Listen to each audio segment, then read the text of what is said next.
Salut, c'est Romain pour NumDev et aujourd'hui je vais vous expliquer comment exposer le S-Log 3 pour les caméras Sony. Et si vous vous demandez pourquoi le S-Log et qu'est-ce que c'est, je vous renvoie à ma vidéo explicative juste là. Très brièvement, le S-Log c'est un format log qui va vous permettre de tirer le meilleur de votre boîtier et maximiser sa plage dynamique. La particularité du S-Log 3, c'est son exposition. Pour avoir un minimum de bruit dans l'image, il va falloir la surexposer.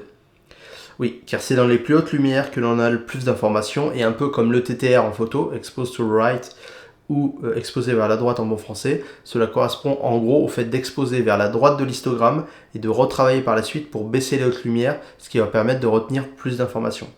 Alors qu'au contraire, si vous exposez vers la gauche, en sous-exposant, les zones les trop sombres vont clairement perdre des infos. Le noir sera noir, vous ne pourrez pas récupérer ce qu'il y avait dans cette zone d'ombre. Plus simplement, quel que soit le rendu que vous souhaitez, il sera plus facile d'assombrir une image que de l'éclaircir. Donc surexposer sans cramer l'image plutôt que l'inverse. Du coup, comme le S-Log demande à ce qu'on surexpose son image, on va avoir besoin de plus de lumière. Donc soit on ouvre plus grand pour passer de f5.6 à f2.8 par exemple, ou alors on augmente les ISO.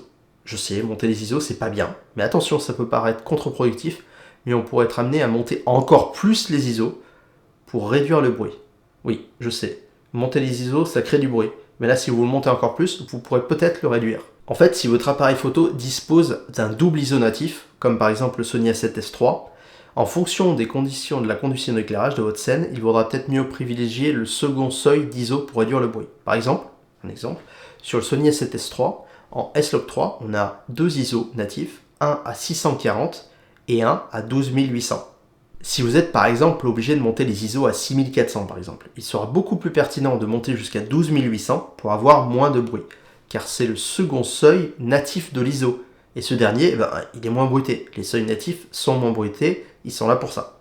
L'une des recommandations les plus simples pour exposer le S-Log, c'est justement de surexposer votre scène d'1,66 stop. Je sais, c'est précis. Donc, avec le multimètre de votre APN, le petit logo il faut qu'on ait une valeur de plus 1,7. Mais le problème avec ça, c'est que cette valeur, elle est basée du coup sur la compréhension, sur le multimètre de la caméra et sa compréhension de la scène. Et la caméra, elle n'aura peut-être pas la même lecture de l'exposition de la scène que vous. Il vous suffit par exemple de rajouter une lumière de fond qui ne va pas modifier pour autant l'exposition de votre sujet pour que le multimètre, lui, augmente sa mesure de la scène. Mais vous, ce qui vous intéresse, c'est l'exposition du sujet, qui lui n'est peut-être pas assez exposé justement. Donc, il faut bien faire attention, la lecture du multimètre n'est pas garant en fait d'une exposition correcte. Il faut vraiment que vous ayez les yeux sur l'écran et que vous regardiez la scène et que vous soyez sûr que s'il indique plus 1,7, c'est bien ce que vous voulez vous et pas juste une lecture d'une lumière dans le dos. Du coup, on a plusieurs autres solutions. La plus propre reste l'exposition avec une carte grise et à l'aide des zébras. En réglant les zébras à 55 pour surexposer le gris qui en temps normal se trouve aux alentours des 41%, on règle du coup les zébras à 55 et on positionne la carte grise dans la zone d'exposition du sujet.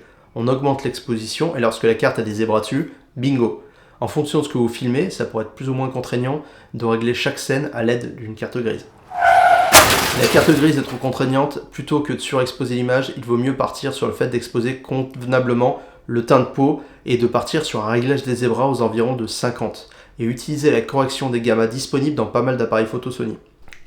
Quand vous passez en S-Log 3, vous avez du coup cette image flat, désaturée, et avec la correction de gamma de S-Log 3 vers Rec 709, vous pouvez visualiser sur l'écran de la caméra le rendu une fois transformé en post, par une note du constructeur par exemple. Moi j'ai mappé cette fonctionnalité sur un bouton de l'appareil pour switcher rapidement entre log et Rec 709. Quand je ne cherche pas à maximiser justement la plage dynamique de ma caméra, parce que le rendu me plaît et que j'ai pas envie de me prendre la tête, je m'arrête là. You see what you get. Donc j'utilise ce bouton mappé pour switcher entre Rec 709 et log, comme ça j'expose correctement. Mais si on veut aller plus loin, on peut switcher les zébras sur 95 ou 100 pour voir jusqu'où on peut monter en termes d'exposition avant de perdre des informations, même s'il faut pour ça surexposer le sujet. Et si vous avez un moniteur ou un enregistreur externe, vous pouvez sûrement utiliser un waveform sur ce dernier pour visualiser si des informations clippent, si elles sont perdues dans les hausses ou basses lumières en fonction de l'exposition. Bon, c'est pas mon cas actuellement, hein. Peut-être qu'un jour, si je suis amené à faire du taf plus pro ou si je chope une fièvre acheteuse comme ça et dans ce cas, paf, sans que je m'en rende compte, j'en achète un. Mais pour l'instant, j'ai pas réussi à justifier l'achat d'un moniteur externe, même si je ziote pas mal les Atomos et autres Fieldward qui traînent par là, quoi. Donc le principe, c'est qu'on expose très fort, mais sans perdre d'informations. Et cette surexposition, elle peut être retouchée en post-prod assez facilement, juste en diminuant l'exposition de la scène. Bon, ça c'est la théorie. En pratique, j'ai l'impression malgré tout de perdre un peu d'infos malgré le fait que les zébras n'ont pas dépassé le seuil.